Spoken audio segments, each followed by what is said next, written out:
Oke. Oh, luar biasa.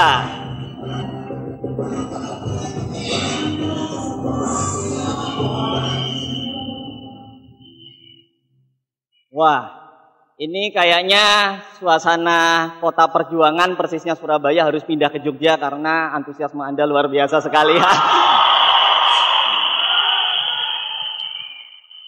Ya, kalau saya berasal dari Surabaya, terkenal dengan arek-arek Surabaya, ini kayaknya lebih tepat disebut arek-arek Yogyakarta gitu ya. Jadi,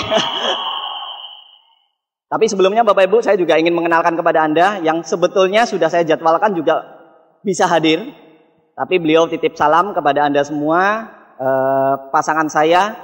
Kami merintis usaha ini bersama dengan beliau dan dari beliaulah yang sebetulnya, dari dialah yang sebetulnya saya belajar bahwa bisnis ini ternyata benar-benar luar biasa.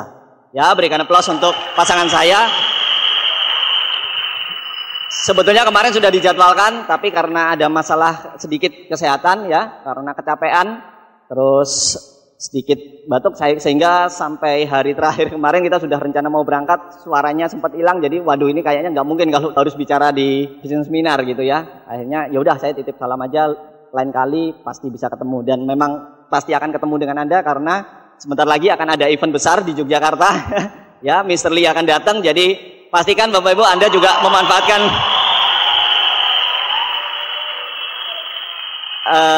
momentum yang ada ya. Pertemuan-pertemuan demi pertemuan itulah yang membuat usaha bisnis kita menjadi besar. Ya. Nah Bapak Ibu, tadi Anda juga sudah melihat klip video yang seakan-akan kayak sinetron gitu ya. Waduh Pak, kok dramatis sekali sih. Yang awalnya kelihatannya orangnya biasa, oh orangnya pupuk bawang dan seterusnya, akhirnya bisa menjadi sesuatu yang luar biasa. Sebetulnya itu bukan dibuat-buat Bapak Ibu. Memang sebetulnya begitu adanya. Ya memang seperti itu adanya. Jadi saya dengan istri saya ini ceritanya kalau saya di keluarga saya itu menjadi orang yang ya ibaratnya kalau satu keluarga itu pupuk bawang. Orang Jawa bilang pupuk bawang itu yang nggak bisa diharapkan lah ya. Tapi ternyata saya juga dapat pasangan itu yang ternyata di keluarga juga yang ternyata juga dianggap pupuk bawang seperti itu. Yang nggak tahu gitu ya, kok bisa sampai seperti itu gitu. Tuh, jadi setelah akhirnya saya kenalan, saya merasa suka pertama kali dengan pasangan saya tersebut karena saya melihat seperti ini Bapak Ibu. Jadi kalau saya menilai seseorang itu saya berdasarkan mau tidak dia kita ajak untuk berjuang atau bekerja keras atau paling tidak orang Jawa bilang diajak soro gitu. Mau nggak diajak soro gitu kan? Nah dari beberapa seleksi alam ya dari beberapa kandidat yang pada waktu memang saya kenal karena memang kebetulan saya orang band, jadi ya otomatis banyak sekali lingkungan-lingkungan yang cewek. Dan sebetulnya kalau berbicara cantik, ya semua rata-rata cantik-cantik gitu. Kalau mamanya saya disuruh milih gitu, ya pasti kalau dari hanya physically aja pasti bingung gitu ya. Karena semua memberikan, wah yang ini oke, badannya seksi dan seterusnya. Tapi akhirnya saya iya, dan itu yang membedakan saya dengan teman-teman band yang lain. Ya, waktu itu ya, kalau teman-teman band yang lain hal seperti itu malah dimanfaatkan buat mereka. Jadi mereka kalau mengalami ketenaran gitu, wah mereka memanfaatkan untuk ya itu tadi ya, biasa kenalan dengan cewek dan seterusnya. Nah, kalau saya malah justru pada waktu itu belajar dari orang-orang yang saya temui. Ya, apalagi saya merencanakan untuk mencari pasangan yang benar-benar bisa menjadi pasangan hidup dalam arti yang saling menunjang. Ya, dan saya waktu itu banyak kenalan tapi akhirnya tidak sesuai dengan kriteria saya. Ya, dan saya waktu itu sempat hampir berkarir di bidang musik karena pada waktu itu di Surabaya itu kumpulan saya adalah mereka-mereka yang sekarang rata-rata sudah di dapur rekaman. Ya, di situ ada Iu tadi itu juga dulu satu kelompok sama saya, terus Dani Ahmad juga kebetulan juga satu kelompok karena kita sama-sama satu lifting dan sama-sama ikut parade band sehingga kita selalu menang lomba the best tertentu. Nah itu kita sering kali ketemu. Dan waktu saat itu saya berpikir bahwa oh ternyata jalur saya di musik gitu. Tapi akhirnya saya belajar dari teman-teman musik tersebut. Memang ada yang terus berhasil, ada yang hanya sekedar berhenti sampai di situ aja. Saya belajar bahwa perubahan yang mereka ciptakan untuk orang-orang yang mereka cintai itu tidak terlalu membuahkan hasil yang luar biasa. Memang ada satu dua, tapi saya melihatnya itu ya tidak semua orang bisa melakukan itu. Dan saya melihat lagi lingkungannya Bapak Ibu. Lingkungannya benar-benar tidak yang menurut saya gitu. Barangkali kalau kita berbicara uang ada gitu. Tapi kalau kita berbicara hubungan, kita berbicara keharmonisan, kita berbicara saling menghargai satu sama lain gitu ya. Itu kayaknya terjual oleh materi atau ketenaran gitu. Itu benar-benar saya rasakan waktu saya dulu di Jawa Timur seperti itu. Makanya saya mikir kalau mamanya saya ikuti jejak mereka seperti itu, pasti saya juga ikut lingkungan yang seperti itu gitu. Jadi semuanya selalu diukur dengan ketenaran, diukur dengan materi, diukur dengan segala sesuatu yang sifatnya glamour gitu ya, sesuatu yang sifatnya kayak diagung-agungkan seperti itu. Nah, saya merasa tidak suka seperti itu gitu. Saya merasa bahwa saya harus banyak berubah, banyak kekurangan gitu. Saya nggak suka kalau dianggap seperti apa. Nah, wadah untuk saya berubah di situ hanya nggak masuk, dan saya ikut kelompoknya teman-teman band waktu itu. Rasanya tambah malam tambah seru acaranya. Sudah tidak menghibur lagi tapi dihibur lagi. Ya, awalnya menghibur, habis itu dihibur.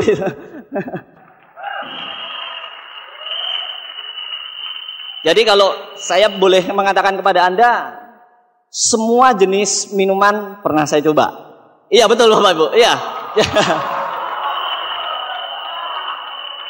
Betul, ini betulan, iya. Terus semua jenis yang namanya ya obat-obatan segala macam pernah saya coba. Karena memang keadaannya seperti itu. Di dunia entertain, dunia hiburan itu memang ya tergantung dari kitanya. Tapi itu tetap mereka pernah pasti melakukan seperti itu. Gitu. Nggak mungkin, nggak munafik saya untuk bisa menghindari itu. Gitu. Dan memang kenyataannya seperti itu. Tapi hebatnya Bapak Ibu, pada waktu saya masuk ke lingkungan seperti itu, dengan kondisi lingkungan seperti itu, saya bisa mengontrol. Mengontrol dalam arti saya tidak sampai larut, akhirnya menjadi sebuah ketagihan atau barangkali terus jadi hal-hal yang tidak benar gitu. Karena saya merasa punya prinsip, kayaknya kalau hanya sekedar ini aja yang kita cari gitu, rasanya kok saya kurang ada tempat untuk bisa melakukan sesuatu yang lebih besar lagi. Itu harapan saya, tapi saya nggak tahu saya harus bekerja apa gitu. Tapi pada waktu itu saya merasa bahwa ini nggak benar seperti ini gitu. Tapi nggak tahu seperti apa, harus seperti apa gitu. Itu kenyataan yang akhirnya saya alami Bapak Ibu. Dan benar pada waktu saya masuk kuliah, benar-benar saya itu bingung di dalam kuliah itu. Jadi masuk akuntansi, sarjana ekonomi juga diarahkan oleh orang tua saya. Kebetulan orang tua saya dokter. Sebetulnya pengennya saya jadi dokter gitu. Tapi terus akhirnya malah nggak jadi dokter beneran, tapi malah justru jadi dokter cinta.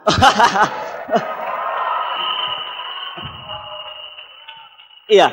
Jadi kalau saya dulu sama teman-teman selingkungan band itu saya dianggap yang paling alim.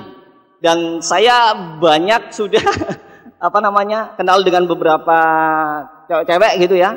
Tapi semua baik sama saya. Tapi saya juga nggak ada maksud apa-apa, jadi fair aja gitu. Dan seringkali malah justru saya dijadikan alat untuk macombelangi orang lain. Iya, Jadi saya hidup di tengah-tengah itu, tapi saya tidak benar-benar masuk di dalam lingkungan yang sebenarnya seperti itu. Jadi saya malah justru bisa netral. Bisa menilai mana yang baik, mana yang benar. Malah saya kadang-kadang melihat, oh kamu nggak cocok sama ini, kamu cocoknya sama ini aja gitu. Oh, ternyata sampai sekarang ya cocok Bapak Ibu. Itu.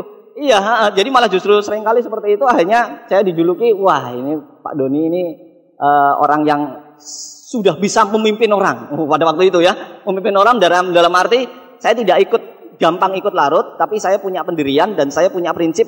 Lingkungan bukan saya terkendalikan oleh lingkungan, tapi bagaimana saya bisa mengendalikan lingkungan. Itu waktu saya dulu waktu di tengah-tengah seperti itu. Kebingungan berlanjut pada saat saya masuk S1 dan akhirnya orang tua saya masukkan, saya sendiri bingung enaknya masuk S1 apa ya gitu. Pengennya masuk kedokteran, akhirnya nggak masuk kedokteran juga kan. Akhirnya udah yang paling oke kayaknya sarjana ekonomi akuntansi. Ekonomi tapi yang kelihatannya paling banyak uangnya itu kayaknya akuntansi. Nggak tahu bener apa enggak gitu. Tapi kenyataannya memang orang akuntansi kan selalu ngitung uang.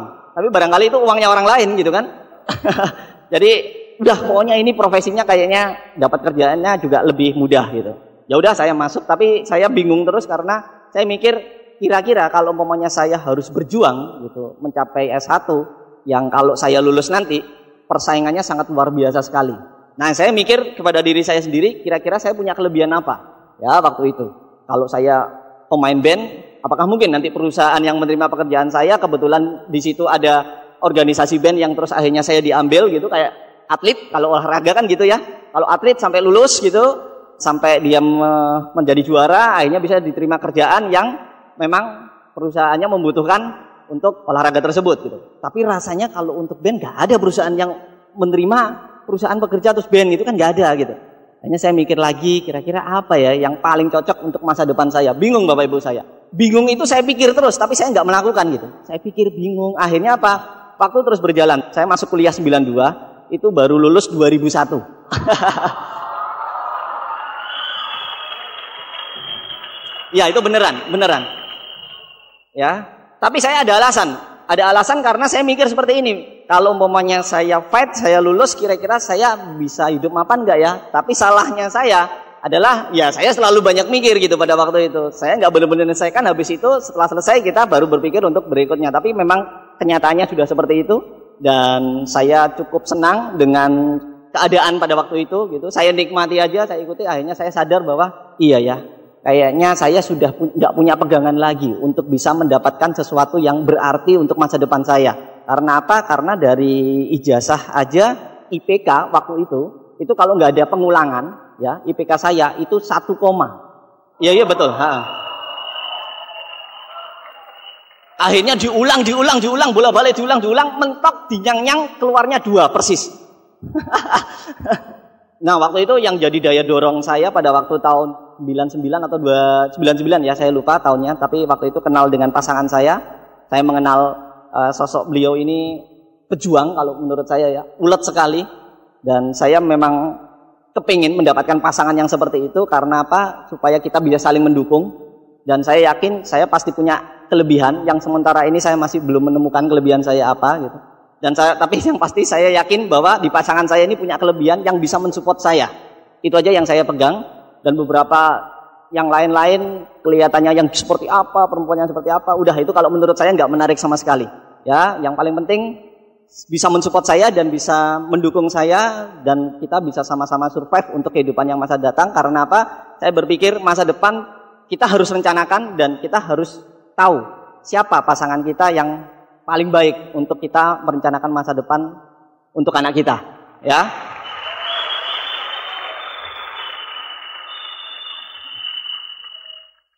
Saya dikenalkan usaha ini pada waktu itu pertama kali oleh mertua saya, calon mertua saya persisnya ya. Calon mertua saya diundang beliau oleh Bapak Naga Sugara. Waktu itu di presentasi home meeting di satu tempat pejabat pemerintah kota Surabaya gitu. Dikumpulin gitu banyak orang, dan salah satunya saya pada waktu itu diajak untuk mau mendengarkan. Ya, tapi cara mengundangnya langsung.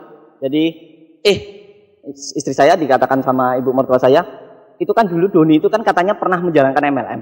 Nah, saya ini ceritanya diundang, mau dijelasin yang namanya MLM. Jadi langsung seperti itu. Terus terang aja kalau waktu itu saya karena merasa bahwa ya baik sih, tapi kalau untuk jalan kok rasanya masih ada trauma. Nah, waktu itu akhirnya berjalan dan saya tidak datang. Tapi pada waktu selesai presentasi ternyata ibu mertua saya memutuskan otomatis ya langsung bergabung di Bintang 3 pada waktu itu ya. Dan saat itu juga dan besoknya karena Pak Naga Sugara dari Bandung langsung pull down meeting di tempat waktu itu rumahnya istri saya, dan pada waktu itu saya masih ada di sana ya, otomatis terpaksa harus dipresentasi. Padahal saya sebetulnya setengah hati ya, karena saya masih melihat baik tapi saya masih trauma juga. Jadi kok rasanya ya oke sih, tapi ya gimana ya gitu. Nah, akhirnya bergabung dan jalan. Nah, jalan saya positif Bapak Ibu. Jadi barangkali Anda seringkali juga menemukan orang yang seperti itu, positif gitu. Dan waktu itu Pak Naga sendiri sempat sebetulnya melihat saya punya potensi gitu, tapi kenapa nggak bergerak gitu. Menggunakan cara apapun kok nggak bergerak. Ini kalau bergerak barangkali bisa sangat luar biasa. Itu pikirannya Pak Naga waktu itu. Dan seringkali akhirnya di follow up lagi. Saya nggak tergerak sama sekali, dan tadi ada cuplikan istri saya akhirnya mengatakan, ayolah ya. Saya seringkali dirayu, saya seringkali diajak, ayo aktif, apa salahnya.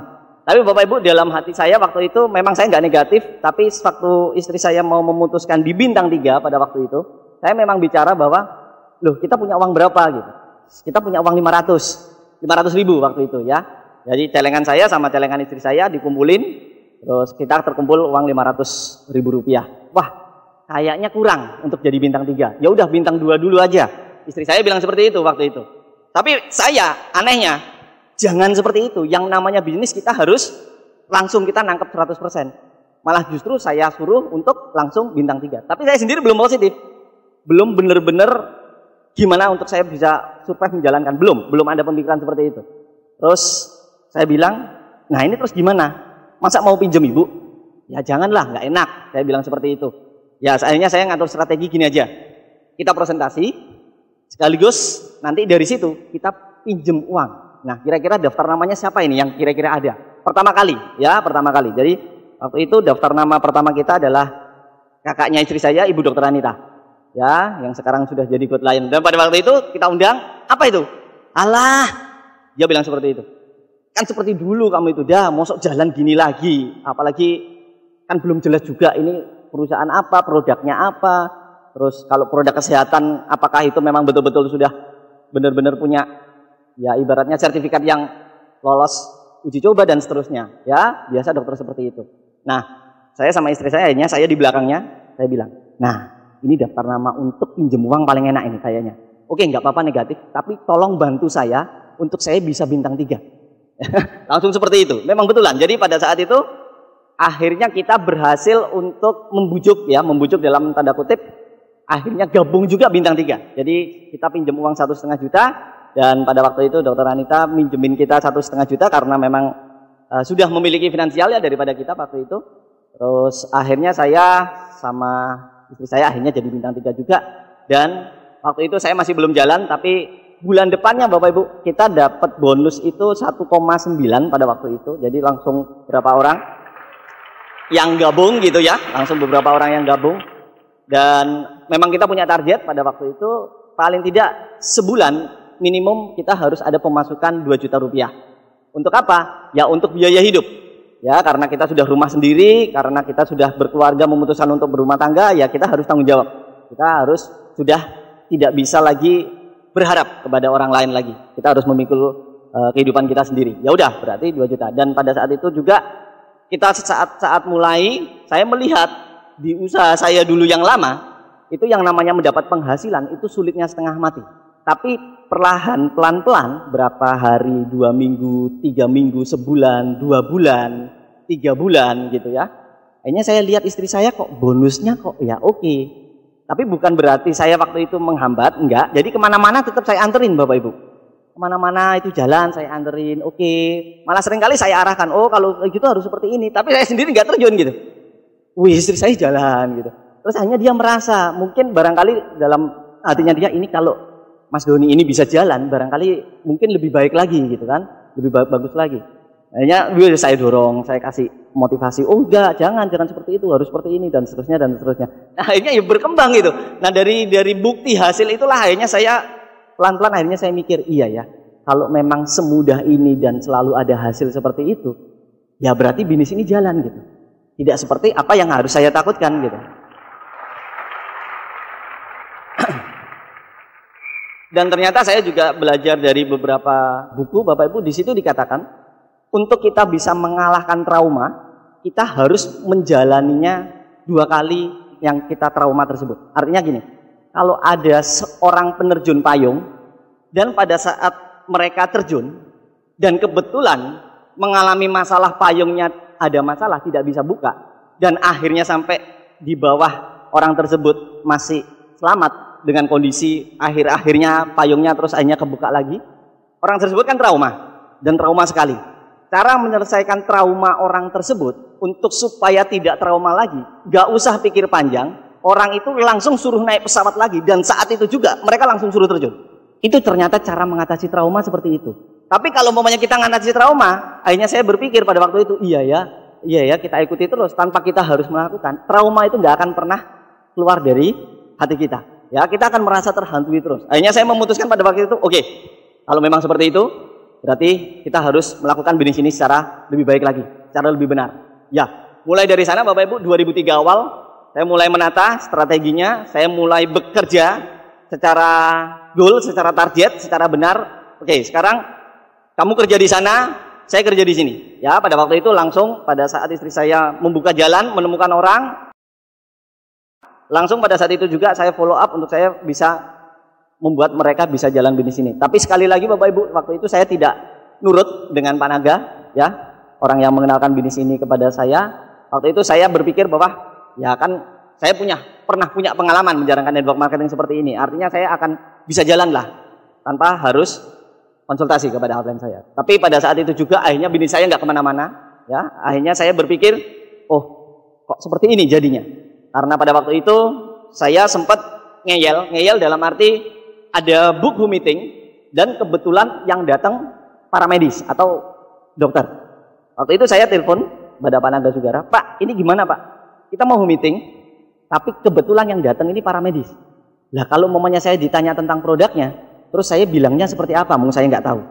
Ya. Dan pada waktu itu saya juga berpikir bahwa ya kalau yang namanya sponsor atau upline yang kebetulan juga bukan dari para medis, kan tentunya juga mereka nggak bisa jelasin gitu. Dan Pak Naga cuma bilang, nggak masalah, jalan aja. Pokoknya bilang aja, pokoknya produk kita dengan ketentuan-ketentuan yang ada di buku panduan. Ya, dan habis itu buktikan dengan kesaksian-kesaksian yang bisa kita tunjukkan. Nah waktu itu saya berpikir, kok rasanya nggak masuk akal gitu. Kalau umpamanya orang harus dipahami dengan kondisi yang seperti itu gitu. Nah saya nggak nurut dan saya akhirnya batalin meeting tersebut. Ya, saya batalin.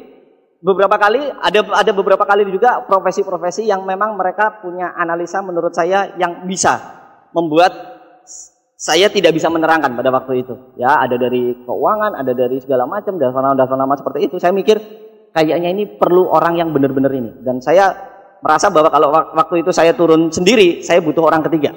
Orang ketiga harus dibantu oleh sponsor. Nah, sponsor kan ada di Bandung, ya. Waktu itu di Solo, ya Pak Erik Jong. Nggak mungkin. Dan akhirnya saya nggak bergerak juga. Nah akhirnya saya nggak kemana-mana. Itu pengalaman dari saya karena saya berpikir yang salah. Hanya itu saya rubah Bapak Ibu. Dan saya belajar dari sana bahwa saya harus mengambil tongkat estafet itu untuk saya jalankan sesuai dengan sistem yang sudah diajarkan oleh selain sponsorship saya. Langsung pada saat itu juga saya bilang ke istri saya, bikin home meeting lagi. Ya, waktu itu kebetulan Dokter Anita belum gerak, tapi kita pegang yang bawahnya, itu namanya Dokter Dia, dan kebetulan gerak duluan, jadi mereka langsung bikin home meeting dan seterusnya. Nah, terus akhirnya kita turun ke bawah, dan si Dokter Dia ini tanya, mana dokternya? Ya saya bilang, saya dokternya. Ya, terus akhirnya, dia juga sempat kaget, udah nggak apa-apa. Benar Bapak Ibu, setelah kita jalankan kondisi-kondisi seperti itu, ketakutan-ketakutan saya ternyata memang nggak terbukti. Jadi dari beberapa kondisi seperti itu, mereka malah justru melihat, barangkali mereka melihat bahwa saya kan tahu ilmu kedokteran, anak ini kan belum tahu. Gitu. Alangkah konyolnya saya kalau umpamanya saya ngotot masalah kedokteran tentang produk, tapi anak ini nggak tahu. Dan Pak Naga cuma mengajarkan kepada saya, kalau umpamanya ada pertanyaan-pertanyaan yang sifatnya secara medis atau secara hal yang sifatnya dalam, ya bilang aja. Kita memang berangkat dari bukti empiris. Kita tidak ada analisis sesuatu yang kayak bidang medis. Udah bilang aja seperti itu dan kenyataannya memang banyak orang yang sembuh. Nah, waktu itu juga tak bilangin seperti itu. Waduh Bu, masalahnya saya nggak tahu mengenai bidang medis. Tapi saya cukup banyak tahu mengenai mereka yang sudah sembuh dan mereka sudah terbantu oleh produk kami. Ya, akhirnya kita sampaikan seperti itu. Nah, akhirnya mereka melihat kita, woi, ternyata masih banyak juga mereka-mereka yang tetap akhirnya ngeyel juga. Wah, ya nggak bisa seperti itu. Kita ini mempertaruhkan. Kita ini ibaratnya kalau saya bilang profesi dokter ya, dia bilang bahwa kita ini profesi yang dipertanggungjawabkan, ada kode etiknya, katanya seperti itu. Nah, Bapak Ibu, jadi menurut saya mau kita masuk ke bidang apapun, menurut saya tetap aja ada orang yang negatif. Tapi semakin banyak kita menggali daftar nama yang ada atau orang-orang yang ada, pasti kita juga akan menemukan orang-orang yang berkompeten dan orang-orang yang bisa berhasil mengikuti sistem.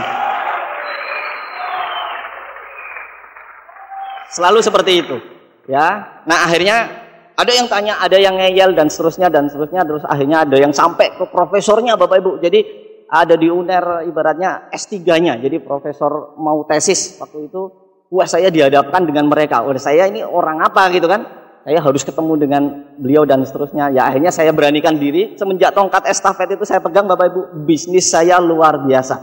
Ya, perkembangannya luar biasa dan akhirnya saya menerapkan sistem-sistem yang sederhana dan sistem-sistem yang mudah diduplikasi, dan saya juga selalu menjelaskan kepada mereka sebetulnya bukan saya yang hebat, ya, tapi Anda semua.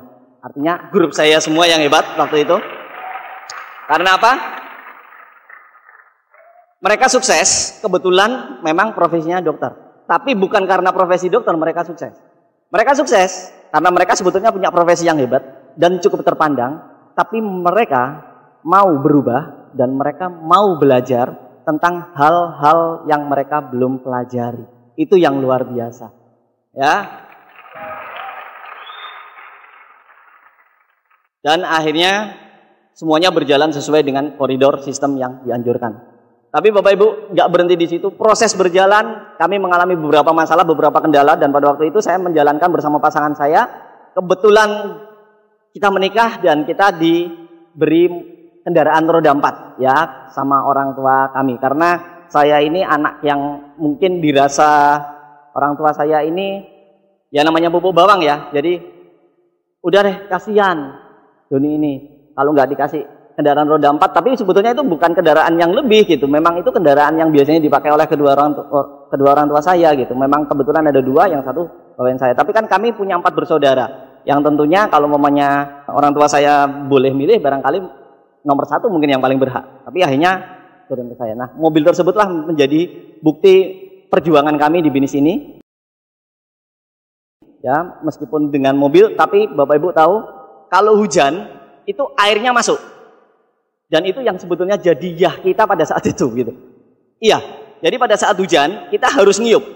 Jadi kalau mobil Anda tahu ya, mobil Honda Grand kalau nggak keliru tahun 84 atau 85 gitu ya. Dan sebetulnya nggak lama-lama sekali juga. Tapi kalau hujan turun kita selalu ngiyup, dan kalau memang sudah sempat kehujanan kita ambil ciduk ya. Ciduk itu selalu ada di mobil, dan itu yang selalu kita kuras mobilnya. Jadi kalau hujan gitu kita selalu nguras. Jadi kalau mamanya kita home meeting kita home meeting gitu, kita selalu tanya, "Bu, alamatnya di mana?" "Oh, di sini, Pak." Kira-kira ada nggak tempat untuk ngiyup? "Loh, Bapak naik apa?" "Saya naik mobil." Mereka kan heran gitu. "Loh, naik mobil kok cari iyup?" gitu. Terus akhirnya terpaksa satu saat saya home meeting yang kebetulan di situ tidak ada iyupan dan memang terbuka, bener Bapak Ibu, dan hujan deras. Hujan deras. Nah, kebetulan HP saya pada waktu itu jatuh di bawah. Jadi di tempat dekatnya gas sama rem itu loh, yang di jok bawah itu. Daftar nama ada di situ semua. Ya, dan pada saat hujan, jadi home meeting itu kita nggak fokus ke home meeting presentasinya, tapi kita mikir mobil kita gimana ya. Nanti kalau hujan, kalau hujannya cepat reda. Kalau hujannya tambah tinggi, kan nggak lucu. Masuk sampai di tempat duduk nanti basah semua, kan kita malah malu sama dosen kita pada waktu itu ya. Benar Bapak Ibu. Dan untungnya nggak lama juga hujannya sudah selesai. Tapi sempat mau masuk ke, sudah keisi, tapi mau naik ke jok.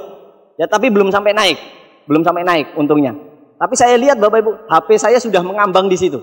Waduh, loh, kok bisa di sini? Iya, nggak tahu. Tadi tak pikir sudah masuk tas, ternyata jatuh gitu. Pada saat turun jatuh, sehingga HP itu akhirnya rusak. Dan cerita demi cerita, akhirnya pada waktu itu saya benar-benar putus asa, dan saya bicara kepada istri saya, gimana ya kalau kita lanjutkan, kok kondisinya seperti ini, memungkinkan apa enggak ya? Ada sempat sesuatu ketidakyakinan pada waktu itu muncul. Tapi di satu sisi kita juga punya pembanding. Kalau umpamanya sudah berjalan seperti ini terus kita berhenti, terus nanti apa yang akan kita harapkan untuk masa depan kita? Waktu itu saya juga berpikir seperti itu Bapak Ibu.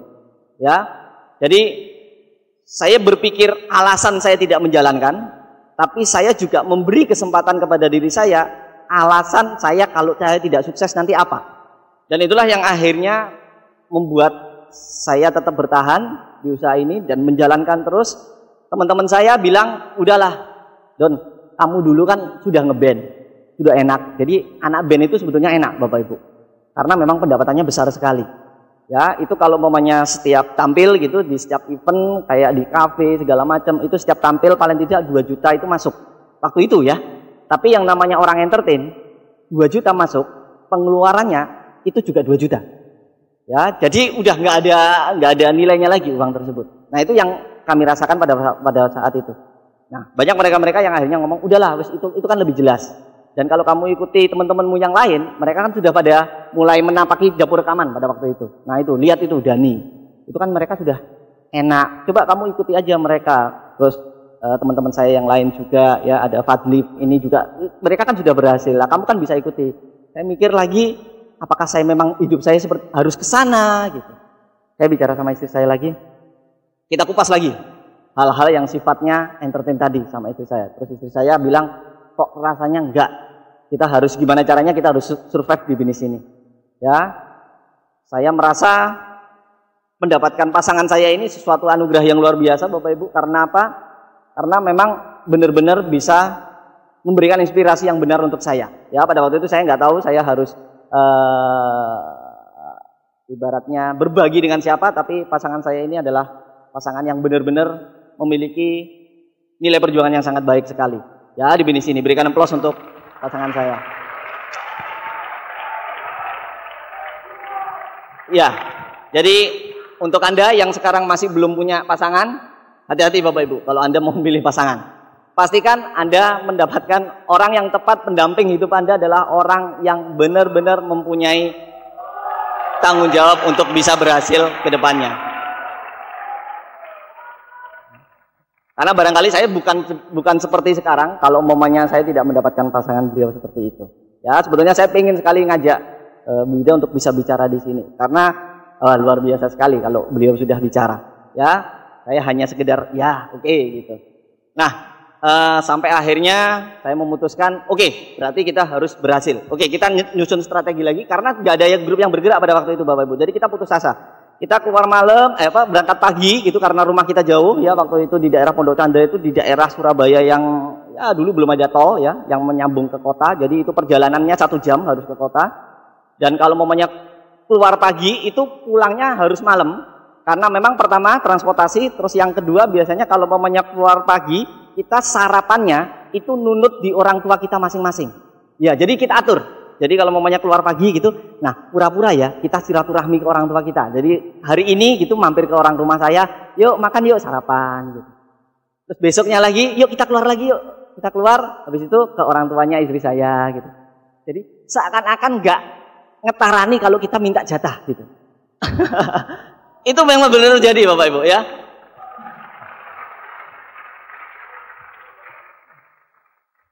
Akhirnya bapak saya ngerti juga gitu.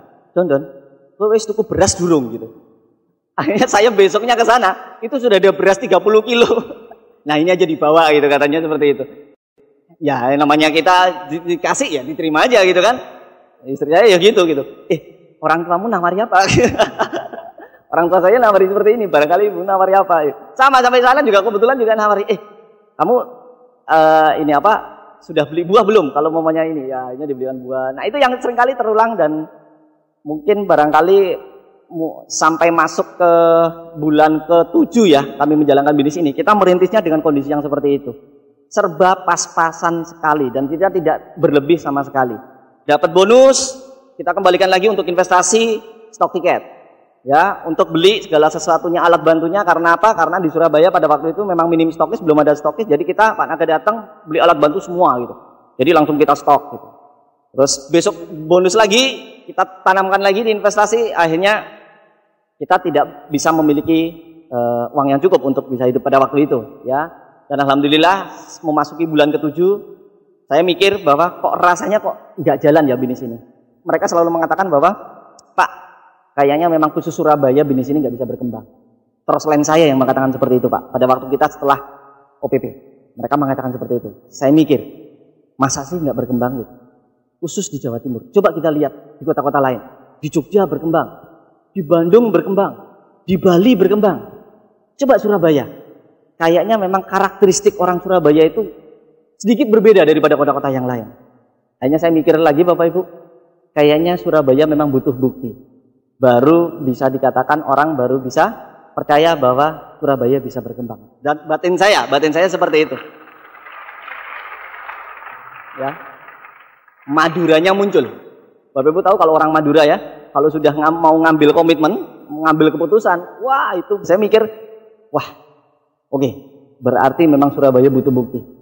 Ya, dan saya akan buktikan. Jadi semakin saya tahu bahwa orang mengatakan tidak bisa, bukan prospek, bukan mereka yang negatif, bukan, tapi mereka yang sudah bergabung gitu. Yang saya waktu itu bintang 4, beliau yang mengatakan seperti itu, waktu itu sudah bintang 6, sudah mau bintang 7. Hah? Masa nggak jalan? Waktu itu saya bintang 4. Ya, saya masih culun. Jadi saya masih pura-pura, wah nggak tahu apa-apa gitu ya. Tapi akhirnya saya mikir, oke, buktikan bahwa bisnis ini bisa berkembang di Surabaya. Dan saya sama istri saya, oke ya, kita berjuang mati-matian, apapun yang terjadi, kita atur bersama-sama keuangan kita. Tapi yang paling penting, jangan sampai kita berhenti sebelum bisnis ini bisa membuktikan. Benar Bapak Ibu? Setelah itu,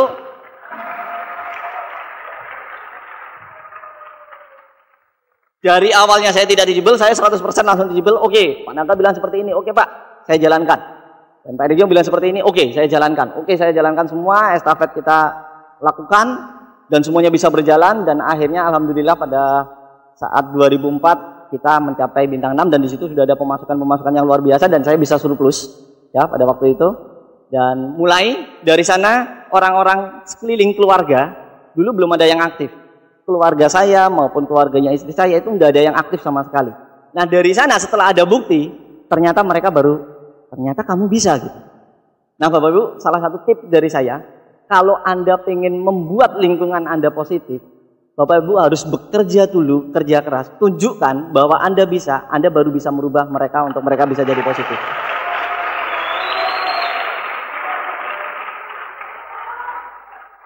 Karena kalau kita hanya berharap dari mereka-mereka yang positif kepada kita, itu tidak akan pernah terjadi. Karena mereka butuh bukti dulu, baru mereka bisa mengatakan, oh ternyata ya bisa juga ya kamu. Akhirnya sudah mulai. Di situ mulai berkembang, mulai beberapa grup sudah mulai jalan, dan akhirnya kita mencapai bintang 7, dan akhirnya kita mencapai bintang 8 juga. Ya, waktu itu tahun 2005 Februari, akhirnya kami jadi bintang 8. Penerimaan reward di Malaysia pada waktu itu kami belum terkejar, bintang 8 belum bisa menerima. Akhirnya tahun 2006 kami bisa menerima reward di China ya waktu itu.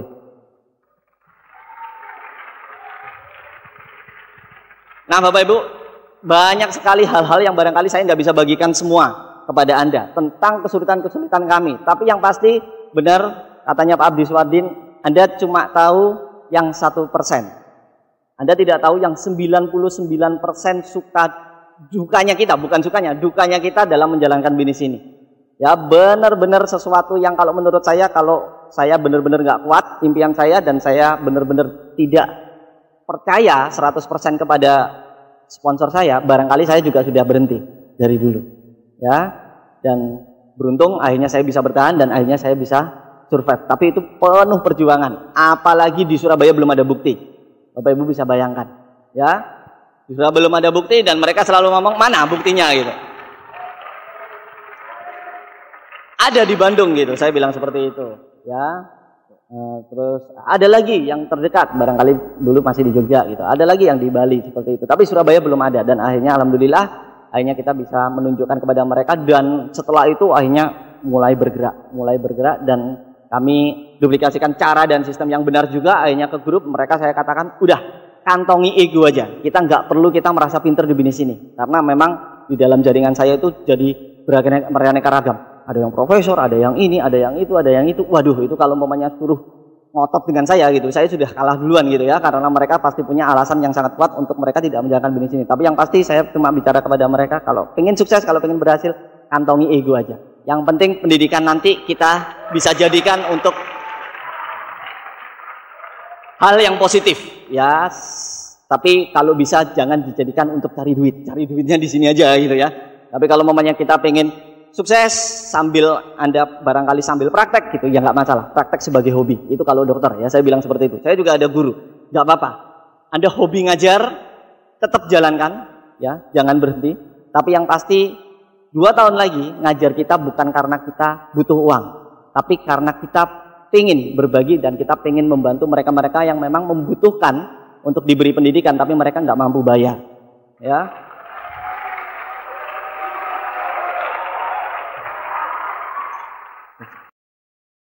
Jadi banyak sekali profesi yang akhirnya terus mereka, oh iya ya, betul juga ya. Wah, mereka mulai bergerak. Mereka mulai bergerak dan mereka membangun bisnis secara besar di Jawa Timur. Ya, berkat apa Bapak Ibu? Bukan berkat saya, tapi saya berkat ikuti kata-kata dari sponsor saya, dari upline saya. Saya mohon Anda bisa memberikan penghargaan yang luar biasa kepada Bapak Erick Yong dan Bapak Naga Sugara.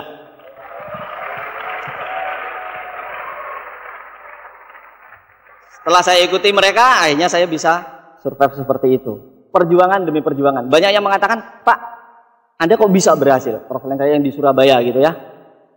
Kalau yang namanya network marketing, itu banyak memang yang bertanya seperti itu. Mereka-mereka dari kalangan-kalangan profesional. Saya itu justru melihat Pak Doni bisa seperti itu, bisa sukses. Justru saya tertantang untuk bisa sukses. Loh kok bisa Pak? Iya, karena pikiran saya, yang namanya network marketing itu orangnya selalu wah seperti itu. Mereka bilang seperti itu ke saya. Ya, aduh ini orangnya seperti itu, ke panggung gitu maju seperti itu. Bisa terima reward, bisa. Nah, banyak yang juga berpikir seperti itu Bapak Ibu. Ya. Artinya apa? Itu salah satu warna gitu, dalam kita menjalankan bisnis ini. Bukannya jelek, Anda harus wah dan segala macam. Tapi ada juga justru orang yang termotivasi dengan kondisi seperti ini. Jadi tidak semua orang harus termotivasi dengan kondisi yang wah seperti itu. Itu salah satu pembelajaran yang juga saya akhirnya dapatkan. Saya nggak tahu mau mereka sendiri yang ngomong seperti itu. Ya kan mau saya ya style saya menjalankan seperti ini, kondisi seperti ini ya style saya seperti ini gitu kan. Tapi mereka akhirnya wah iya ya Pak ya, bisa ya Pak ya. Soalnya kalau saya disuruh seperti itu, suruh seperti itu. Nah, apa kata murid saya nanti? Itu ada banyak murid saya katanya. Saya biasanya stylenya seperti ini. Ya nggak apa-apa Pak. Yang terbaik Bapak lakukan, yang terbaik Bapak bisa berikan untuk bisnis ini, Bapak jalankan aja sesuai yang Bapak mau. Gitu. Ya. Anda juga sudah punya sponsor yang luar biasa. Warna-warni juga memang saya lihat ya. Ada Pak Iwan, wah cool, kalem gitu kan. Ada Pak Abdi Suardin, wah seperti ini. Terus ada Pak Rijaluddin. Wah, saya senang lihat warna-warninya mereka gitu. Nah, Anda bisa belajar dari sana. Anda juga bisa memberikan kontribusi positif kepada grup Anda bahwa itu upline saya yang seperti itu aja bisa gitu. Upline saya yang seperti ini aja bisa gitu. Itu Pak Doni yang seperti itu aja yang dari Jawa Timur bisa gitu. Anda bisa belajar lagi. Wah, orang yang sangat melankolis sekali seperti Pak Ferdinand ternyata juga bisa. Orang yang ngocol seperti Pak Louis Nendehan ternyata juga bisa juga gitu. Jadi apapun yang jadi masalah kadang-kadang memang sesuatu yang sudah ada di dekat kita, tapi kita nggak bisa belajar dari situ gitu. Ya, dan itu menjadikan hambatan grup, akhirnya nggak bisa berkembang. Nah, saya bilang, wah warna-warni Pak. Kita memang nggak bisa selalu mengatakan bahwa ini yang paling baik, ini yang paling benar. Semua benar gitu. Tapi bagaimana kita mempunyai tanggung jawab dengan apa yang sudah kita berikan, apa yang sudah kita tunjukkan. Harus ada tanggung jawabnya. Ya, jadi apapun dari kondisi kita itu harus ada tanggung jawabnya. Itu saya belajar dari beberapa grup saya yang mengatakan seperti itu juga. Wah, ada grup saya yang juga, wow, belum ngomong itu sudah mencolok duluan. Wah, ini sudah sanguin ini. Sudah kelihatan. Tapi ya nggak apa-apa, ya berhasil juga gitu. Nah, ini hebatnya United Core Vision seperti itu Bapak Ibu. Ya, jadi Anda beruntung, Anda di bawah support system United Core Vision, Anda bisa belajar banyak dari semua hal yang itu sudah pasti itu sudah pasti mewakili karakter Anda masing-masing. Ya, saya jamin pasti mewakili karakter Anda masing-masing. Jadi Anda nggak usah melihat bahwa mana yang benar, mana yang salah, semua benar. Ya, tinggal bagaimana kita punya tanggung jawab untuk kita memberikan yang terbaik untuk orang-orang yang kita cintai dan Anda bekerja secara benar. Itu aja, sesuai dengan apa yang Bapak Ibu bisa. Nah, Bapak Ibu, saya akan sharing dari beberapa hasil yang bisa saya dapatkan.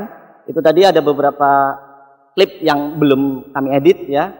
Ada kendaraan yang masih lama, waktu itu Honda City, tapi sekarang saya sama istri saya sudah membeli sebuah mobil baru tahun 2008, New BMW 320i ya dari usaha ini, dan saya juga sudah mendapatkan reward Mercy tahun 2006 ya waktu itu. Dan sebentar lagi dari rumah yang tadi lama itu saya bangun, waktu itu kami masih bintang 7 ya, mau ke bintang 8. Nah, sekarang sudah mau beli rumah lagi sama istri saya di daerah Surabaya, ya itu nilainya M, ya. Anda bisa merasakan sendiri kalau Bapak Ibu nanti Anda seorang Silver Lion, ya. Tapi kalau saya bicara uang, itu rasanya selalu ada yang lebih kaya daripada kita, betul nggak? Tidak fair kalau kita berbicara uang. Tapi ketika saya berbicara uang yang berkualitas, nah itu baru punya nilai. Bapak Ibu tahu, orang punya uang dengan uang yang berkualitas untuk kita itu sangat beda jauh sekali. Ya, kalau sekedar orang punya uang dan orang kaya itu di luaran banyak. Tapi memiliki uang yang berkualitas, nah itu yang tidak banyak. Ya, kenapa kok bisa saya mengatakan seperti itu? Karena apa? Dari uang yang kita miliki, dari hasil dari bisnis ini, kita memiliki sebuah kesempatan untuk bisa memberikan gambaran yang positif kepada grup bahwa Anda nantinya juga akan bisa seperti kami, dan akhirnya mereka bisa berhasil juga dari orang biasa, terus akhirnya mereka bisa survive. Dari uang itu kita bisa berbuat lebih banyak untuk orang lain. Tapi kalau di luaran sana, dengan uang yang didapat barangkali ya mereka hanya memperkaya dirinya sendiri. Tapi dengan bisnis ini kita bisa memberikan kontribusi positif tentang apa yang sudah dapat kita hasilkan dari bisnis ini. Karena banyak sekali orang yang juga mau bicara di Surabaya, Pak, yang namanya marketing kok mesti yang dikatakan uang sih? Gitu. Kok mesti yang diketokno orang-orang yang seperti itu gitu. Ya saya bilang, justru itu hebatnya konsep network marketing. Asalkan memang itu benar-benar ada gitu. Kita nggak jadi-jadian. Artinya apa? Kita memberikan kesempatan kepada setiap orang untuk meningkat taraf hidupnya. Karena mereka melihat masa depan saya nanti akan seperti itu gitu. Nah kalau di profesi lain, kalau umpamanya kita ingin mendapatkan sebuah hasil, kita harus memperkaya diri kita sendiri. Kita jadikan figur, akhirnya orang percaya dan orang meletakkan tender di kita. Tapi kan uangnya masuknya ke satu orang. Tapi yang namanya konsep network marketing kita bisa berbagi ke banyak orang. Itu artinya uang yang berkualitas. Dan uang yang berkualitas juga, saya melihatnya adalah tanpa bekerja, tapi uang itu akan masuk sendiri. Nah itu menurut saya yang paling berkualitas. Ya, tapi kalau mamanya kita bekerja keras dengan menukarkan kepandaian, dengan menukarkan waktu, terus kita dapat uang, itu biasa. Betul nggak? Tapi kalau kita menjalankan sebuah konsep yang sederhana dengan membangun sebuah konsep usaha jaringan dan nantinya jaringan tersebut akan menciptakan pohon uang untuk kita, nah itu yang baru luar biasa. Karena yang tercipta adalah kebersamaan untuk bisa mendapatkan uang yang besar. Ya itu yang namanya uang berkualitas. Belum lagi kalau mamanya kita berbicara bukan masalah uang, tapi waktu. Banyak orang di luar sana juga punya waktu gitu kan. Tapi belum tentu mereka memiliki waktu yang berkualitas. Ya, waktu yang berkualitas itu adalah waktu yang benar-benar kita berikan kepada orang yang kita cintai, bukan sisa-sisa dari hasil yang sudah kita kerjakan di luar. Jadi benar-benar waktu yang original. Bisa ditampilkan Pak slide yang ini saya bisa bagikan kepada Anda. Ya, ini harapan yang memang jadi impian Ibu Ida ya, istri saya. Waktu itu memang kami mengharapkan anak karena beberapa lama kami menjalankan bisnis ini, kita tidak sempat berpikir yang namanya ya bagaimana membangun keturunan besok gitu. Kita selalu keluar dan kita selalu presentasi di luar, tapi nggak pernah presentasi di rumah. Ya.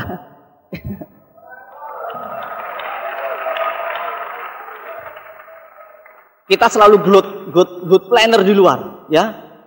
Di rumah itu kita nggak pernah good planner sama sekali ya. Akhirnya sampai beberapa waktu, akhirnya istri saya menginjak usia tertentu dan akhirnya kita berpikir kayaknya kita perlu memberikan sebuah kontribusi yang lebih positif untuk masa depan kita. Oke, kita rencanakan untuk kita bisa mendapatkan momongan untuk masa depan kita. Karena saya sadar kita sedang membangun sebuah kerajaan bisnis yang sangat besar sekali. Nah, kalau mamanya tidak ada yang bisa menikmati, lah terus siapa yang nanti yang akan menikmati? Ya, dan akhirnya tercetuslah ada beberapa kondisi yang seringkali dibagikan oleh istri saya pada waktu di VS, tapi ini saya bacakan. Next Pak. Tanganku sibuk sepanjang hari, aku tak punya banyak waktu luang. Bila kau ajak aku bermain, ku jawab ibu tak sempat. Aku mencuci baju, menjahit, memasak, semua untukmu. Tapi bila kau tunjukkan buku ceritamu atau mengajak aku berbagi cerita, ku jawab sebentar sayang. Di malam hari, ku tidurkan kamu, ku dengarkan doamu, ku padamkan lampu, lalu berjingkak meninggalkanmu. Kalau saja aku tinggal barang 1 menit lagi, sebab hidup itu singkat. Tahun-tahun bagai berlari, badan cilik tumbuh begitu cepat, kamu tak lagi di dekat ibu, membisikkan cerita kecilmu, buku-buku dongeng entah di mana, tak ada lagi ajakan bermain, tak ada lagi cium selamat malam, tak dengar lagi doamu, semua itu milik masa lalu. Tanganku dahulu sibuk, sekarang diam. Hari-hari terasa panjang membentang. Kalau saja aku bisa kembali ke masa lalu, merajut hangat di sisiku, memberi waktu dari hatiku, kita melakukan banyak kekeliruan dan kesalahan, tapi kelalaian kita yang utama adalah mengabaikan anak, menyepelekan mata air kehidupan. Banyak kebutuhan kita dapat ditunda, tapi anak tidak dapat menunggu. Ini saat tulangnya dibentuk, darahnya dibuat, nalurinya dikembangkan, padanya kita tidak dapat menjawab besok, sebab dia dijuluki hari ini. Nah Bapak Ibu, dengan komitmen yang seperti ini, akhirnya saya memutuskan kita harus cepat-cepat berhasil di bisnis ini. Kita harus cepat menjadi seorang bintang 8 dan kita berikan waktu yang terbaik untuk anak kita. Enggak apa-apa, sekarang kita masih belum punya. Ya, enggak masalah. Tapi yang paling penting, bagaimana nanti kita bisa mendapatkan sesuatu yang paling berharga, yaitu waktu kepada anak kami. Ya, nah ini puisi yang sebetulnya dibikin oleh Bu Ida, tapi dia yang paling luar biasa bacanya. Dia baca aja saya bisa nangis gitu ya. Nah, Anda bisa lihat cuplikan apa yang bisa kami rasakan dan apa yang bisa kami berikan kepada buah hati kita.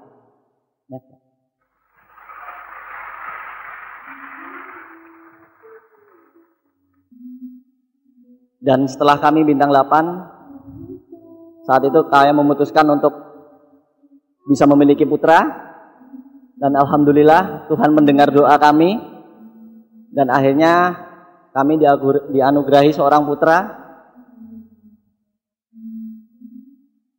tepat di usia istri saya ke 33 tahun ya waktu itu. Dari waktu ke waktu tiap hari kami bisa berkumpul, kami bisa memberikan yang terbaik untuk anak kami. Kami bisa memberikan waktu yang luar biasa. Kami bisa memberikan pendidikan yang terbaik dari perjuangan yang sudah kami tukarkan, dari keringat yang sudah kami tukarkan untuk kami serius menjalankan bisnis ini. Meskipun dalam keadaan yang paling sulit, karena saya selalu ingat bahwa kita masih punya tanggung jawab. Bukan cuma ke anak, tapi juga ke orang tua. Kami dipaksa untuk bisa menunjukkan bahwa kami terlahir memang harus sukses, dan saya harus bisa menunjukkan ke semua orang bahwa sukses bukan untuk segelintir orang, tapi untuk kita semua. Kalau kita mau, kita berjuang, tidak ada hal yang sia-sia, karena seakan-akan semua jadi mimpi kalau kita sudah mendapatkan sesuatu. Dan sampai sekarang pun, kadang-kadang saya bangun tidur, saya tetap masih nggak percaya. Apakah memang seperti ini kehidupan saya? Sesuatu yang luar biasa, sesuatu yang banyak diimpikan oleh orang lain. Saya juga masih nggak percaya apakah memang saya sudah sebagai orang yang sukses. Ya, Bapak Ibu.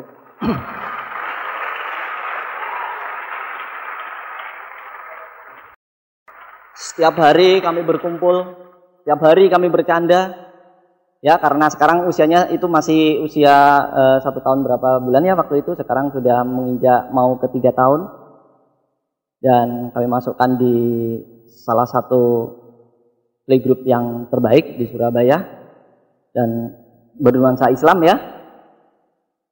Setiap seminggu 3 kali ya kami mengantarkan anak saya sekolah, dan selalu berdua dengan istri saya. Ya. Sampai di sekolah tersebut menjadi gunjingan orang banyak. Karena apa? Pada waktu kita datang, ya sudah pasti kendaraan kita yang terbaik dari yang lain. Ya, bukan berarti saya ingin memamerkan, gitu ya. Mereka melihat masih muda, pasangannya juga masih muda, tapi kendaraannya hari ini pakai Mercy yang berplat leader L34ER, 34OER ya. Tapi besoknya lagi kadang-kadang pakai BMW yang platnya libur. Itu menjadi tanda tanya besar untuk mereka. Dan yang lebih tanda tanya lagi Bapak Ibu, mereka ternyata penasaran beneran.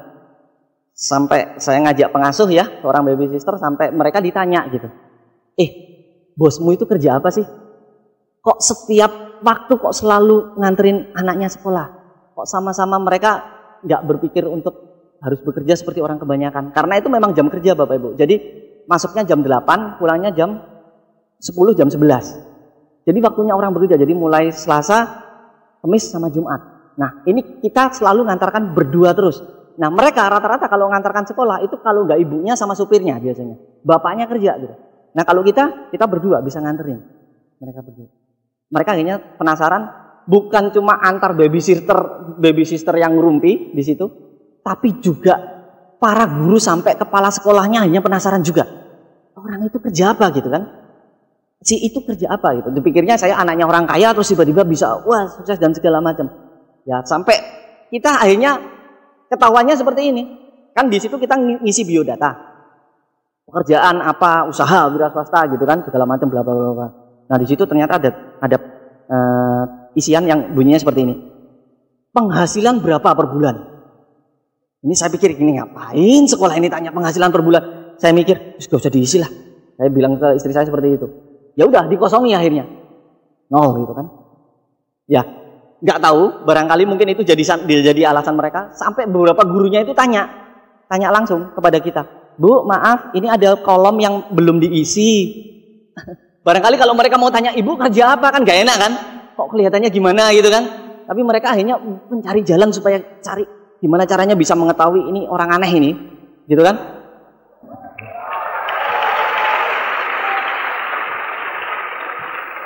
Masih muda gitu dan kelihatan sayang banget dengan anaknya. Yang lain itu kalau sekolah Bapak Ibu itu ditinggal sudah kumpulin baby sister. Kita enggak.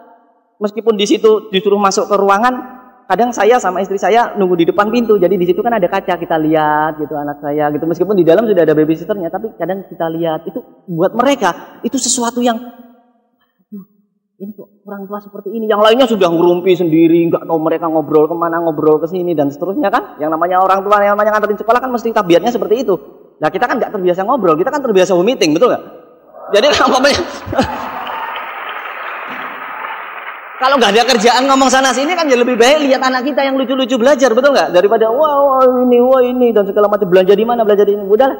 Akhirnya mereka kan penasaran akhirnya. Nah, ternyata Bapak Ibu di saat kita lihat di situ, nah mereka ngobrolin kita ternyata. Itu loh orang itu loh, bapak ibunya itu datang terus.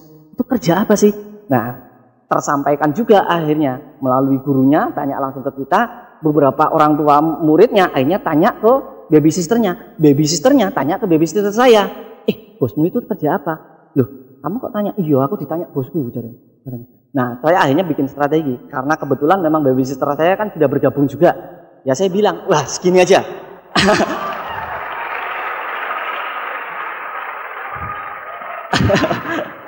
Ya pasti Anda sudah tahu jawabannya. Daripada kita jawab satu persatu pekerjaan kita, kumpulin saja baby sister sendiri, orang tua murid sendiri. Nanti tak adakan waktu sama istri saya untuk tak jelasin.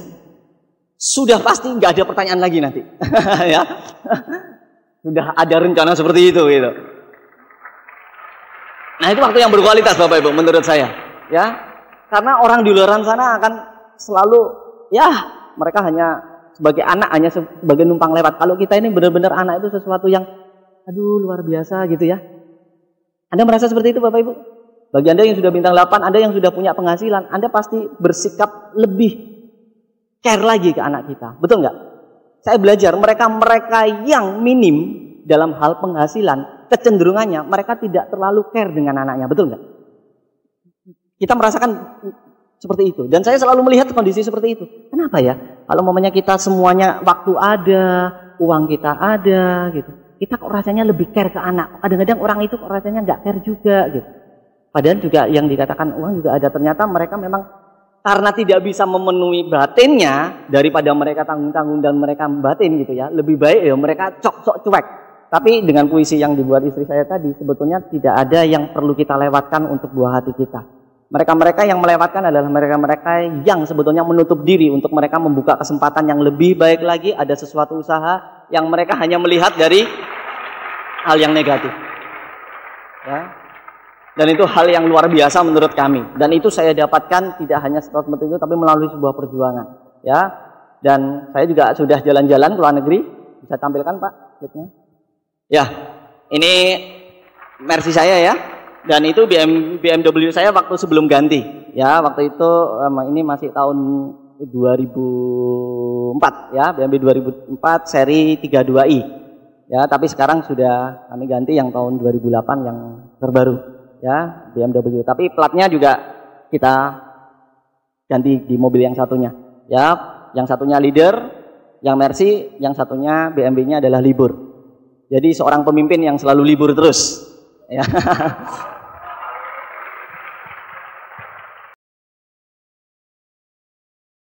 Ya, ini yang membuat kita puas. Kadang-kadang kalau umpamanya ada orang yang negatif gitu di bisnis ini gitu, kadang-kadang kalau kita lewat gitu mereka sudah mereka sudah nggak ngomong banyak. Udah diem aja.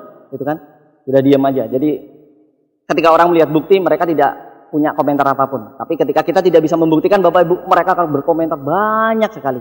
Dan itu yang kadang-kadang menyita energi kita dan justru membuat impian kita tercuri. Next Pak. Nah ini waktu di Paris, Prancis bersama Unicorn dan beberapa teman-teman leader grup Anda yang lain juga, yang dari Jogja yang berangkat juga ke Prancis. Next Pak. Dan ini di Roma, Italia. Next, nah ini di Belanda, ya. Waktu itu saya dengan orang tua kami, jangankan sampai jalan-jalan ke luar negeri, ya. Bukan kadang-kadang, kita naik pesawat antar kota aja di Indonesia tidak pernah waktu itu. Sebelum kami mengenal usaha ini, ya. Next Pak. Nah ini dengan upline saya, Bapak Erik Yong di Titlis, Pegunungan Titlis di Swiss. Next Pak. Nah ini anak saya. Ya, ini waktu usia katanya beberapa grup, beberapa teman-teman yang lain, ini benar-benar seperti anaknya Mr. Lee katanya. Ini akibat dari kebanyakan kalsium, jadi keluarnya seperti ini. Ya. Iya, seperti itu. Oke, next Pak. Nah ini kedua orang tua saya, ya. Jadi satu karakter yang menurut saya sangat luar biasa ya. Yang satu sangat keras sekali. Sementara kalau saya belajar dari mama saya itu sangat orangnya ngalahan ya. Namanya orang dari Jogja ya. Jadi selalu mengalah dalam sesuatunya. Nah, bapak saya itu keras sekali. Ya, jadi seringkali kadang-kadang saya diberikan hal yang sifatnya keras untuk saya, tapi sama mama saya selalu bilang jangan keras-keras. Kalau sama Doni itu dia sensitif orangnya. Jangan sampai nanti kalau ada apa-apa, dan saya selalu dimanjakan sama mama saya, mesti selalu seperti itu. Jadi yang lain itu nggak mendapatkan bagian gitu, kalau mamanya ada apa gitu, saya selalu diberikan bagian lebih dulu oleh mama saya. Makanya saya benar-benar belajar banyak dari mama saya karena beliau sangat bisa memperhatikan saya, sangat benar-benar menjadikan ya saya bisa tumbuh secara benar. Saya mendapatkan tempat dan saya bisa belajar sama, ya menurut saya, mama saya ini adalah leader yang sangat luar biasa. Yang bisa mendidik mental saya, menjadikan saya untuk saya bisa selalu belajar dan bisa selalu berubah dan punya prinsip yang sangat kuat sekali. Dengan kondisi apapun, mama saya meskipun memberikan kemudahan-kemudahan, tapi di balik kemudahan-kemudahan itu saya belajar, ternyata kita sebagai orang tua, kita harus bisa memberikan jalan yang terbaik untuk anak kita dengan memberikan pendidikan bukan secara akademisi aja yang kita berikan kepada mereka, tapi sebuah nilai-nilai yang barangkali nggak pernah kita dapatkan di akademisi. Nah itu benar-benar saya dapatkan di kedua orang tua saya. Dengan kami belajar seperti itu, akhirnya saya belajar, ya, dan saya bisa tumbuh menjadi orang yang benar-benar punya tanggung jawab yang besar karena dari pendidikan beliau. Oke. Next Pak. Nah, sampai akhirnya Bapak Ibu, waktu itu saya masih bintang 6 ya, dan waktu itu mau menginjak sebagai seorang bintang 7, itu waktu tahun 2004, bulan Januari. Jadi mama saya itu kalau mengalami sakit tidak pernah dirasakan, ya. Dan gejala itu sebetulnya sudah terasa mulai tahun 2003. Sudah mengalami beberapa masalah di perutnya, tapi nggak pernah dirasakan. Ya, selalu mengalah untuk anaknya, selalu mengalah untuk suami, ya, bapak saya. Tapi saya tahu perjuangannya sangat luar biasa sekali.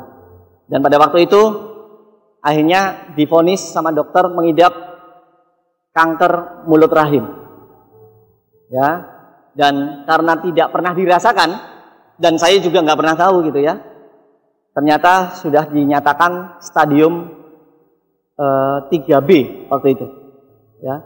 Dan itu stadium yang kalau sudah seperti itu berarti sudah ya tinggal berdoa. Akhirnya setelah saya tahu kondisi seperti itu, waktu itu saya masih bintang 6 mau bintang 7 dan pada waktu mau masuk ke bintang 7 akhirnya saya upayakan semua produk Tiansi akhirnya saya konsumsikan untuk nama saya. Tapi sekali lagi yang namanya penyakit dari Surabaya penyakitnya sudah sampai di Bandung, tujuannya Jakarta. Meskipun kita mau kasih apapun, tapi memang semuanya dan Tuhan sudah berkehendak lain. Ya. Dan saat itu juga saya benar-benar merasa bahwa kesempatan saya untuk bisa menunjukkan ke mama saya itu waktunya semakin pendek. Karena menurut dokter itu usia paling lama bisa bertahan itu diprediksi sekitar 6 bulan lagi. Waktu itu 2004 awal. Ya. Saya benar-benar seakan-akan kehilangan semangat Bapak Ibu. Jadi Bapak Ibu bisa bayangkan, saya anak yang dimanja tapi saya belum bisa menunjukkan segala sesuatu yang berarti untuk kedua orang tua saya. Tapi tiba-tiba terus ada vonis seperti itu. Saya bingung apakah saya menjadi anak yang durhaka gitu, saya tidak bisa memberikan sesuatu yang paling membuat mereka bahagia. Dan itu adalah mama saya yang sudah memberikan terbaik untuk saya gitu. Dan 6 bulan itu benar-benar saya tidak konsen Bapak Ibu di bisnis ini. Yang awalnya saya menggebu, akhirnya semuanya seperti layangan putus. Jadi sudah putus harapan. Saya merasa bahwa aduh. Jadi Anda bisa bayangkan, jadi dengan perasaan saya yang benar-benar saya ingin sekali membuat mereka bahagia, tapi ternyata kok harapannya cuma seperti itu. Nah terus ngapain saya berjuang? Waktu itu benar-benar saya sudah pupus harapan seperti itu. Ya ngapain terus saya berjuang kalau memang Tuhan sudah menakdirkan seperti ini? Jadi saya menyalahkan keadaan. Ya udah deh. Ya terus gimana lagi? Jadi saya sudah nggak bisa berkata apa-apa lagi. Sama grup juga. Ya saya sudah nggak kelihatan lagi Pak Doni ini yang dulu datang pertemuan sih. Tapi sudah beda dengan yang kemarin-kemarin. Mereka mengatakan seperti itu. Dan grup sudah mulai banyak yang akhirnya tidak jalan juga momentum saat ini. Tapi yang luar biasa Bapak Ibu, pasangan saya yang selalu memberikan kekuatan kepada saya, ya, itu luar biasanya Ibu Ida dan selalu ngomong dan selalu memberikan kekuatan kepada saya. Meskipun di salah satu sisi saya menolak dengan hati nurani saya, kayaknya memang saya nggak pantas untuk saya bisa menjadi anak yang bisa membahagiakan orang tua saya. Tapi satu sisi istri saya selalu mendorong, tunjukkan. Meskipun orang tua katakan sampai sejelek-jeleknya orang tua Anda diambil gitu, selalu bilang seperti itu, tapi berikan kepada orang-orang lain yang membutuhkan, dan itu balasannya adalah luar biasa. Selalu didorong seperti itu, selalu didorong, dan akhirnya Bapak Ibu, kejadian yang tidak saya inginkan karena itu bulan Januari ya, saya merasa seperti itu, sampai 6 bulan Juni, Juli saya nggak kemana-mana, saya cuma mondar-mandir dari rumah ke rumah sakit, kalau ada OPP ya ke OPP gitu, kalau ada dan seterusnya. Nah, saat itu bulan Agustus persisnya hal yang tidak saya inginkan akhirnya terjadi di orang tua saya. Next, Pak. Nah, apa yang saya bagikan ini adalah video pada saat terakhir saya bisa memberikan ucapan selamat tinggal kepada orang yang paling saya cintai Bapak Ibu. Dan saat itu, saya belum bisa memberikan sesuatu yang berharga untuk kedua orang tua saya. Saya merasa sudah terlalu banyak membuang waktu. Saya merasa sudah terlalu banyak saya cengeng untuk saya tidak bangkit memberikan bukti bahwa saya bisa menjadi anak kebanggaannya kedua orang tua kami. Saya merasa saya terlalu banyak menunda. Saya membuat alasan untuk saya tidak bisa memberikan hasil kepada orang-orang yang kami cintai. Semuanya seakan-akan menyalahkan saya, dan untuk saya sendiri saya menyalahkan diri saya. Anda barangkali bisa merasakan apa yang kami rasakan, saya rasakan Bapak Ibu. Kalau kehidupan ini terjadi kepada diri Anda, yang kita tidak tahu kapan momen ini nanti akan terjadi.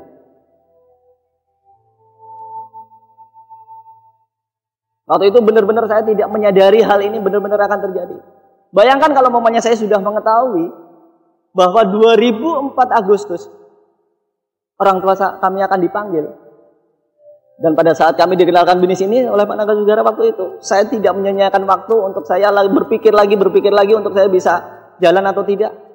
Pasti saya sudah berjuang, dan pasti saya sudah bisa membuktikan bahwa orang tua kami bahwa 2004 bulan Agustus saya sudah bisa terima reward. Tapi semua sudah berjalan Bapak Ibu, semua sudah berlalu. Saya waktu itu masih bintang 7. Ya, waktu break ini bintang 7. Dan bisa dikatakan bahwa dengan matinya saya dalam BINIS ini, dalam tanda kutip, ketika menyadari bahwa orang tua saya mengidap penyakit kanker, grup juga dalam kondisi seakan-akan sudah mau dimakamkan. Artinya grup saya rata-rata juga sudah nggak jalan semua. Saya juga melihat bonusnya makin lama makin turun. Mulai dari 2004 itu makin lama makin turun, makin turun karena saya sadar, karena saya sebagai seorang pemimpin saya tidak bisa menunjukkan kepada grup, saya tidak bisa memberikan inspirasi yang lebih besar kepada grup. Dengan adanya pemakaman ini, seakan-akan BINIS saya juga ikut dimakamkan pada waktu itu. Saya cuma bisa menangis Bapak Ibu pada waktu itu. Menangis dan tidak tahu harus berbuat apa. Karena saya menyalahkan diri saya sendiri. Karena saya terlalu cengeng. Karena saya tidak bisa menjadi anak yang seperti yang mereka harapkan. Dan kenyataan ketika saya kembali lagi di grup, mereka juga pada kondisi momentum yang sangat turun sekali. Tapi berkat kekuatan yang luar biasa dari pasangan saya, dari istri saya, dorongannya begitu luar biasa. Dan Bapak Ibu, mulai saat itu juga pikiran saya berbalik 300 derajat untuk saya bisa berbuat lebih luar biasa lagi. Dan saat itu juga saya berjuang. Jadi bintang 7 yang pada saat itu barangkali omset mencapai tidak sampai 30 juta. Anda bisa bayangkan Bapak Ibu. Jadi sudah nggak tahu kemana.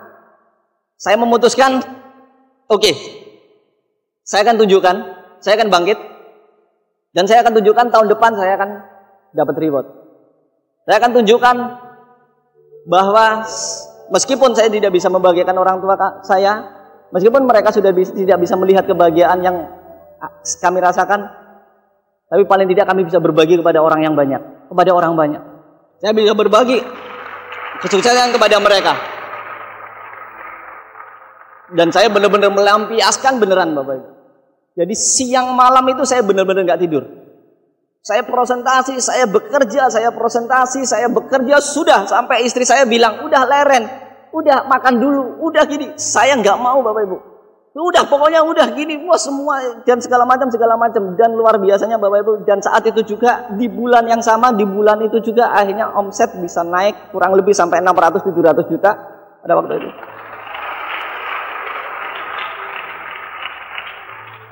Ya, dari yang mulai nol. Dan saya sadar Bapak Ibu, ternyata kekuatan itu adalah kekuatan yang sangat luar biasa dari Tuhan untuk kami. Dan saya belajar juga dari sebuah masalah, disitulah tersimpan sebuah hikmah atau solusi untuk masa depan kami. Dan saya sadar bahwa saya harus membayar harga yang sudah saya berikan kepada orang tua saya. Dan saya harus memberikan harga yang terbaik. Dan itu menjadi komitmen saya. Ya, saya selalu bilang ke grup, boleh kita santai. Tapi Anda harus bayar harga sesuai dengan apa yang Bapak Ibu lakukan sekarang. Anda boleh tidak menjalankan BINIS ini, tapi satu saat Bapak Ibu Anda harus bayar harganya. Nah, Anda mau membayar harga dengan kendaraan apa kalau umpamanya kita nggak punya kendaraan yang tepat untuk kita bisa berbagi pada orang yang banyak? Saya berpikir akhirnya saya beruntung sekali kenal bisnis ini, dan akhirnya itu dikejar lagi Bapak Ibu. Udah saya siang malam sudah, wah udah nggak karuan entah kemana. Kadang-kadang sampai istri saya sampai wah nggak bisa ngerem gitu. Udah semua segala macam yang nggak mungkin akhirnya semua bisa jalan. Dan menurut saya ada satu kondisi invisible hand, tangan-tangan Tuhan yang bermain membantu saya pada saat itu. Karena bagaimanapun juga tidak masuk akal ketika saya membangun sebuah bisnis di satu tempat, ternyata di tempat lain juga ikut berkembang. Ada sesuatu mujizat yang memang saya terima di situ, dan disitulah saya baru belajar ternyata kekuatan dari sebuah keyakinan, kekuatan dari impian, kekuatan dari niat kita yang paling dalam itu adalah doa yang maha dahsyat yang kita sudah punyai, yang Anda juga sudah miliki Bapak Ibu.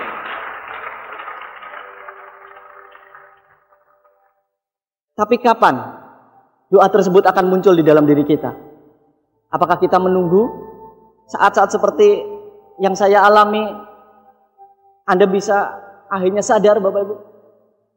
Harapan saya dengan saya berbagi seperti ini, saya ingin mengajak Anda semua Bapak Ibu, yang Anda barangkali sekarang masih belum berpikir bagaimana membalas budi kepada orang tua mungkin. Kita harus bayar sesuai dengan apa yang sudah kita berikan kepada lingkungan saat ini Bapak Ibu. Jadilah yang terbaik, berilah perubahan kepada diri Anda, kepada orang-orang yang Anda cintai, dan pastikan Bapak Ibu, Anda bisa mendapatkan sesuatu sebelum masalah itu menimpa kepada Anda. Anda bisa mendapatkan sesuatu manfaat sebelum semuanya terlambat. Dan saya yakin Anda sudah berada di bisnis yang tepat, Anda sudah berada di support system yang tepat, dan yang luar biasa Bapak Ibu, Anda sudah di garis sponsorisasi yang tepat. Sudah tidak ada kata lagi alasan untuk kita tidak bisa berhasil di bisnis ini. Tujuan saya berbagi seperti ini bukan saya menakut-nakuti Anda atau barangkali saya memberikan indoktrin tertentu kepada Anda Bapak Ibu. Tapi saya cuma menggambarkan dari orang ketiga yang barangkali sekarang mulai dipikirkan oleh leader-leader Anda yang ada di depan, bagaimana membuat Anda bisa berhasil dan membuat Anda bisa sukses. Dan tugas saya adalah saya bisa memberikan inspirasi, semua benar-benar pengalaman hidup dari kami, benar-benar pengalaman dari hidup dari saya. Mulai dari kerja ditolak orang, mulai dari kerja sesuatu yang gak masuk akal Bapak Ibu. Dulu waktu saya presentasi 3 kali, 4 kali, setelah selesai itu aja fisik saya sudah ngos-ngosan. Tapi pada saat saya kejadian orang tua saya seperti itu Bapak Ibu, mulai pagi sampai malam itu presentasi sudah gak kehitung Bapak Ibu. Itu saya gak apa-apa. Itu benar terjadi. Dan saya merasa yang ada di dalam diri saya bukan saya. Itu luar biasanya Bapak Ibu, apa yang sudah kami alami. Momen-momen yang sama pasti juga Bapak Ibu akan alami. Tapi pastikan Bapak Ibu, Anda mendapatkan jalan lebih baik daripada ke saya. Dan Anda ikuti garis sponsorisasi Anda, upline-upline Anda.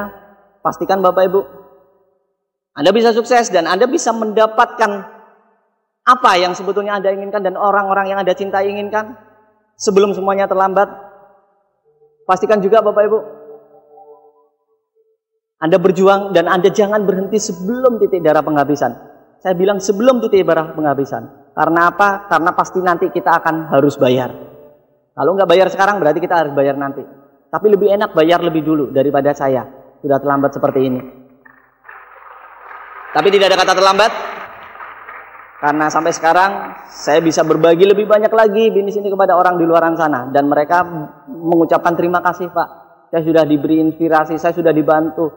Saya sudah bisa survive dan saya bisa mengangkat derajat anak fakir miskin yang awalnya terlantar. Akhirnya sekarang bisa saya ikuti dan seterusnya. Dan pastikan Bapak Ibu, Anda berikutnya yang berbagi di depan sini. Dan kami tunggu Anda di Surabaya. Sukses Anda. Assalamualaikum warahmatullahi wabarakatuh.